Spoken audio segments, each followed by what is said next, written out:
મારો રૂમ સાફ કરી દેજે ને, આજે મને ટાઈમ જ નથી મળ્યો. ઓકે દીદી, કરી લઈશું. Thank you. અને સાંજે આવીશ ને ત્યારે તારા માટે બર્ગર લેતી આવીશ. અને દીદી ઓલી એન ભેગી ફ્રેન્ચી ફ્રાઈઝ આવે ને ઈ લેતા આવીશ. ઓકે કમલા. અને હા, આજ સાંજની રસોઈ પણ બનાવી દેજે. સર ઓફિસેથી વહેલા આવી જવાના છે એટલે. હો ઓકે દીદી. સારું ચાલ, હું ઓફિસે જાઉં છું, તું તારું ધ્યાન રાખજે. હો દીદી મારું કેટલું ધ્યાન રાખે છે. મને પગારે હારો આપે ને મને કેટલી વસ્તુ લઈને આપે છે. હું અહીં 2 વર્ષથી આ કામ કરું છું પણ દીદીએ કોઈ દી મારા ઉપર ટક નથી કર્યું. હો એટલે મને મજા આવે અહીં કામ કરવાની. અરે કમલા ક્યાં ગઈ? એક ગ્લાસ પાણી લેતી આવજે. આલ્યો દીદી પાણી ગ્લાસ. મારે તમને એક વાત કહેવાની છે કે હવેથી હું કામ પર નહીં આવું. અરે કમલા, આ તું શું કહે છે, તને ખબર છે?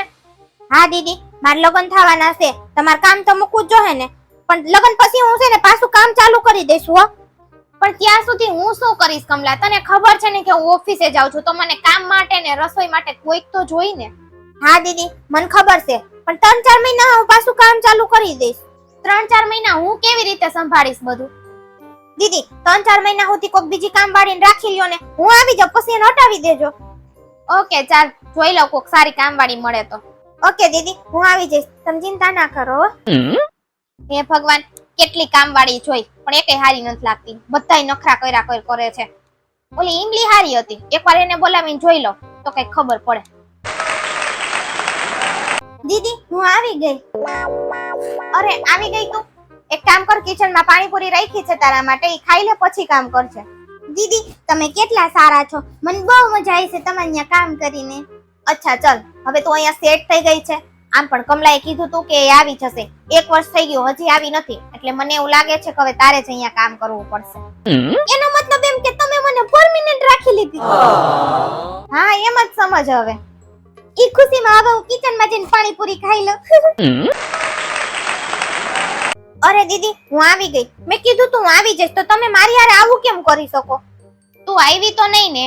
1 વર્ષથી મેં તારી રાહ જોઈતી અને ઇમલીને કામ ઉપર રાખી છે. ઇમલી પણ ઘરનું બધુંય કામ કરે છે ને બધું ઘરને સંભાળે છે.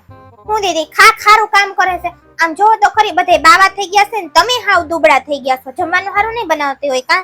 અરે નહીં કમલા, ઇમલી બહુ સરસ જમવાનું બનાવે છે ને ઘરનું સારી રીતે ધ્યાન રાખે છે.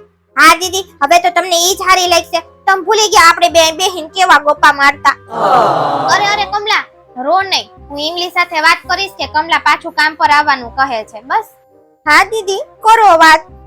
હું તો ધર્મ સંકટમાં મુકાઈ ગઈ. હવે ઇમલી સાથે એકવાર વાત કરી લઉં ઈ શું કહે છે.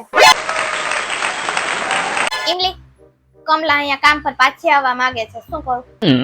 અરે દીદી આ કેવી વાત કરો છો? હજી થોડા દિવસ પહેલા તો તમે મને કીધું કે હું અહીંયા પરમિનન્ટ રહીશ. હું તો તમને મારા મોટા બેન માનું છું, તો તમે આવું કેવી રીતે કરી શકો મારી હારે? હું જાણું છું ઇમલી, કમલા મારી જૂની કામવાળી છે ને એને અહીંયા ઘરે જાજો ટાઈમ કામ કર્યું છે.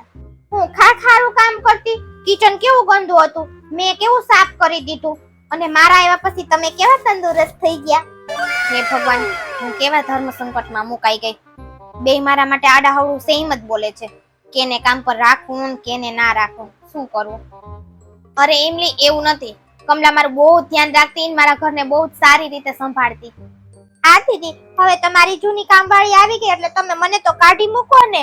હું તો તમને મારા મોટા બેન માનતી હતી, મેં નહોતું એવું વિચાર્યું કે તમે મારી હારે આવું કરશો. અરે ઇમલી તું આ રોવાનું બંધ કર, હું કઈક કરું છું. અરે કમલા તું અહીંયા? અરે દીદી તમે તો કહ્યું તું કે હું ઇમલીને કામ પરથી કાઢી મૂકીશ, હું કામ પર આવી જાવ એમ. આ શું દીદી, તમે તો મને કીધું તું કે હું કમલાને ના પાડી દઈશ અને હું જ અહીંયા કામ કરીશ. દીદી ક્યારે એવું બોલે જ નહીં, ઈ મને કામ પરથી ક્યારે કાઢી ના મૂકે તો ઈ મને પણ કાઢી નહીં શકે. અરે તમે બંને મારી વાત તો સાંભળો.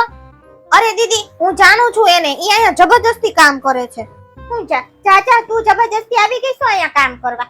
હું અહીંયા 2 વર્ષથી આ કામ કરતી હતી એટલે દીદી પાસે કામ હું જ કરીશ. તે તો કામ છોડી દીધું તું, છેલ્લા 1 વર્ષથી હું જ અહીંયા કામ સંભાળું છું.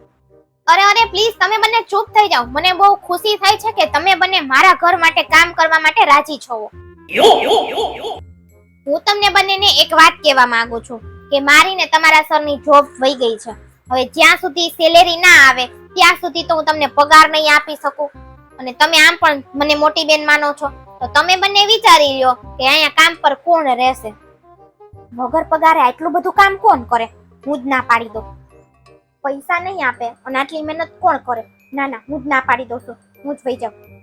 દીદી, હું શું કહું છું કે હું કોઈનું કામ છીનવી નથી લેતી, એટલે તમે ઇંગ્લીને જ કામ ઉપર રાખી લ્યો. ના ના, આ પહેલેથી જ અહીંયા કામ કરતી હતી ને, તો એને જ તમે કામ ઉપર રાખી લ્યો. ઇમલી, તું અહીંયા કામ કરી લે.